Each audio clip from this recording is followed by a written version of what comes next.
Yes! What is up, everyone? Great to see you as always. Hit like and subscribe and all that good stuff as you do, because I'm going to be dropping more videos like this one. Now, here's the topic. You have to chime in. I can't just let you watch and not chime in. You have to chime in. So say something in the comments below. But here's the big question. Leo Messi, Inter Miami, get bounced out of the MLS Cup playoffs in the first round to the lowest seed out of like the 18 teams that make the playoffs, right? Ridiculous, should never happen. They even made a 3-game series so that even if Leo Messi and Inter Miami lost a game, they would still have a chance to get to the next round. Well, they didn't do it. They got bounced. So the question is this good for MLS or is it bad for MLS? I'm gonna bring in a so-called expert, even though he has a Brazilian nickname and he's Argentinian. Make it make sense. I don't even know. Cavincho, everybody! Great to see you, my friend. How's everything? So-called? Brother, please put some respect. No, okay. like legit MLS expert here. Yes. Cavincho. Do you know how many hours I put in? Every day, all I'm thinking about is 3 letters. MLS. MLS. Yeah, okay? but given that you're Argentine, I'm sure the M in MLS is Messi League Soccer. Now, That's Messi League Soccer is done for this season, but we have more playoffs to get into. And actually, I think it makes it more exciting. So where are you with this question? Do you think it's better for the league overall that Messi gets knocked out early? I think it's an obvious answer, Jimmy. I think it is a great thing to see Lionel Messi, Busquets, Jordi Alba, guys who flexed on Europe for years, win everything but not an MLS Cup. Silence all the haters. Everyone that was complaining all year, oh, they're going to win everything. They're real ball knowledge. We knew. Real ball knowledge showed you that they had no back line, which was on full display against Atlanta United in the first round. And let me throw it to the guy that knows most. Jimmy Conrad, what do you think about their defending? Boom, go, say it. Mierda. Okay, that's what I'm gonna say about it. Listen. From a sporting perspective, like based on sporting merit, it's great that Inter Miami got knocked out. I think you want that in some ways from a league perspective, that Messi and his buddies can't just come into the league, kick up their feet, and just go on and win it like it's no big deal. Now, they did do that over the regular season. They were the Supporters' Shield winners. They set points record for being the best team over a 10-month span. Everywhere else, you're a league champion. Not here, baby. You got to get into the MLS Cup playoffs and do something. So yeah, that 10 months sets you up, but then you got to be awesome for the next 5 or 6 weeks after that. I think from that perspective, it's great. From a marketing perspective, oh, what a disaster. You want Messi to go as far as humanly possible. It's just better for everybody if that's the case. But I lean more on being on the sporting side of things, that you have to go out there and earn it and win it. And they didn't make the plays that they needed to make, and Atlanta did, so fair play to Atlanta. I don't know if you're obviously paying attention to MLS like me, a true connoisseur, but I don't know what the record is for clubs that, I don't know, spent more than other clubs, that had the bigger... I have that. Clubs. I'm ready. I have that stat. In the last 13 seasons of MLS, the team that was the highest spender have only won it once out of those 13 seasons. That was Toronto FC back in 2017. They're also the only treble winners in MLS history, though we could argue winning the Canadian Cup is like 4 teams. However, that Toronto FC team was very good. And Sebastian Giovinco, absolute beast. Maybe the best MLS season from one player of all time. But outside of that, all the other top spenders, nada. Last 6 seasons, Columbus Crew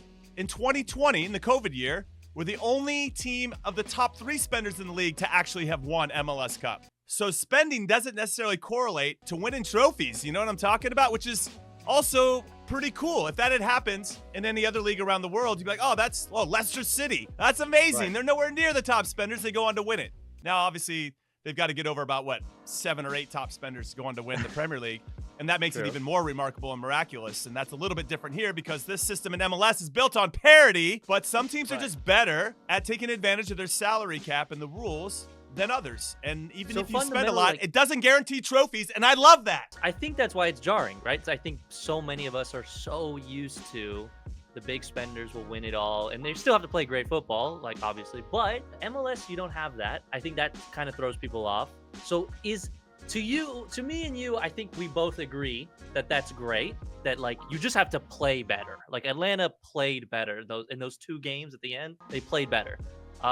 Also, Brad Guzan saved 60 shots. 60 just Messi alone, by the way. But as someone just like you, like a lot of us, we watch other leagues. Do you like parity? Like genuinely, do you like it? Don't give me because I played the game, I know more than anyone. As someone just watching it, do you like it? It's very American because we built our American professional leagues, sports leagues, on this dream that anybody can win it at any given time. Whereas when you go look at the leagues around the world, it's the teams that spend the most money more often than not that go on to win the trophies. So yes, in some ways I do like. I'm torn because I honestly think we should devote more time to giving it to the regular season champion. If you win the Supporters Shield, if you're the best team over 10 months and can demonstrate that consistently over 10 months, that deserves something, a consequence.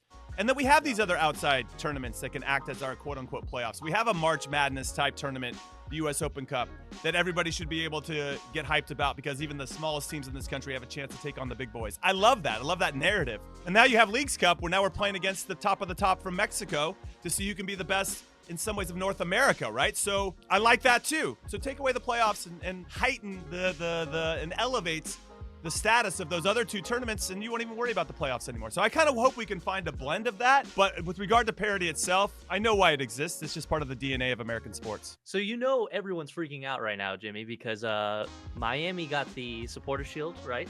Which also gave them the Club World Cup. Now, a lot of us are a little nervous now because that is one of the teams that needs to show out to kind of make us flex a little bit. Are you still thinking it was a good choice, or... To give Inter Miami a FIFA Club World Cup spot? Yeah, 100%. Exactly. Yeah. Okay. from a marketing standpoint, for sure. Okay. But from a sporting perspective, you now give an offseason to Inter Miami to strengthen the areas where they clearly need to strengthen. It's the back line for sure. They had some significant injuries also that didn't help. These guys, this older crew, Jordi Alba, Busquets, Messi, Suarez, not getting any younger. Yeah. So you hope that a couple players that are younger will come in and start to take on some more responsibility. And they have that at times, but that back line needs to be sorted out ASAP. And now they have a window of time to make that happen. So I think that they will. And they'll be good representation for MLS, but we'll have to wait and see. When LA Galaxy had their Galacticos, right? They had their squad. Robbie Keane, David Beckham. It took Beckham 5 years to actually win his first MLS Cup. I don't think Inter Miami have 5 years with the guys they have in their ages, but at least a year, maybe?